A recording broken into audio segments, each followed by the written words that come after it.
एक ऐसा एक्सपीरियंस जो सबकी लाइफ में कभी ना कभी होता है।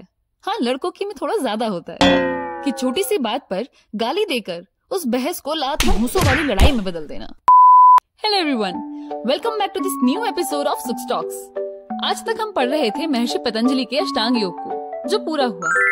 हाँ, समाधि वाला चैप्टर अभी बाकी है। समाधि लगवाऊंगी पॉडकास्ट के लास्ट में। अब से हम जानेंगे योग की बाकी टेक्निक्स और रास्तों के बारे में, जिसमें हमारे मन और शरीर से संबंधित छोटी बड़ी हर चीज जुड़ेगी योग से। हाँ तो भाई, मैं कहाँ थी? गाली गलौज पर।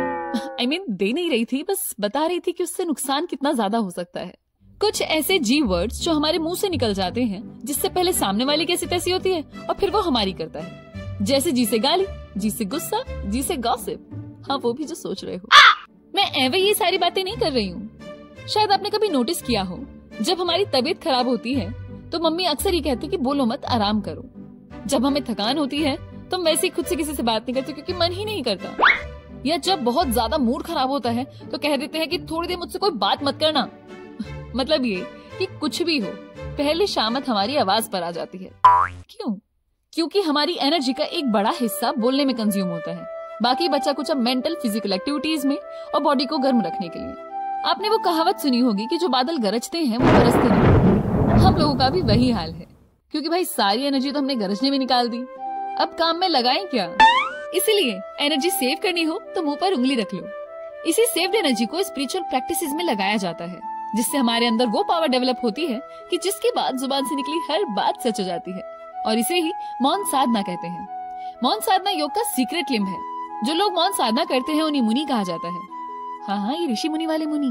भगवान बुद्ध से लेकर संतों, गुरुओं और सोशल रिफॉर्मर जैसे गांधी जी तक ने मौन साधना को अपनी लाइफ में इम्पोर्टेंस दी। ये लोग सिर्फ इतना बोला करते थे जितना जरूरी होता था। ना कोई इधर उधर की बात, ना कोई झूठ, ना उकसाने या भड़काने वाले स्टेटमेंट्स। बेसिकली वो बात करना जिससे किसी का कुछ ना कुछ तो भला हो, उसे ही साधना कहते हैं।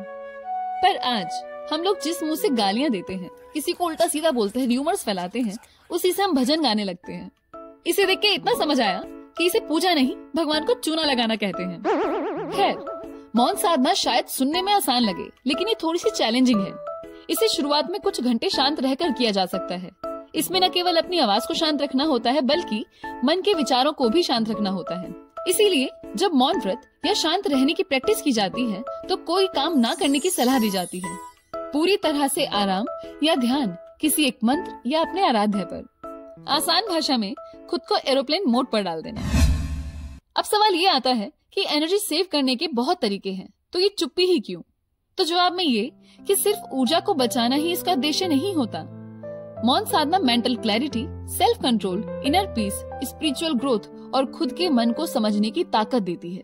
और जैसा मैंने पहले भी एक एपिसोड में कहा था कि मन, शरीर और वाणी पर किया गया कैसा भी संयम यानी कंट्रोल एक तपस्या से कम नहीं होता, जिसके पूरे होने के बाद उस वाणी से कही हर बात सच हो जाती है, चाहे वो श्राप हो या वरदान। जिससे बिना चुप हुए किसी की बात सुनना मुश्किल होता है, उसी तरह खुद को शांत किए बिना अपने मन की या भगवान या उस शक्ति की आवाज सुनना मुश्किल होता है। अपने अंदर के और यूनिवर्स के इस डिवाइन कनेक्शन को समझने के लिए मौन रहना जरूरी है। इसीलिए इसे मेडिटेशन की प्रायर प्रैक्टिस भी कहा जा सकता है। तो बस आज के लिए इतना ही। फिर मिलूंगी एक नई पुरानी सी बात के साथ। तब तक के लिए अपने अंदर के एक्सट्रोवर्ट इंसान को सुलाइए और कुछ देर शांत चुप बैठ जाइए। बाय।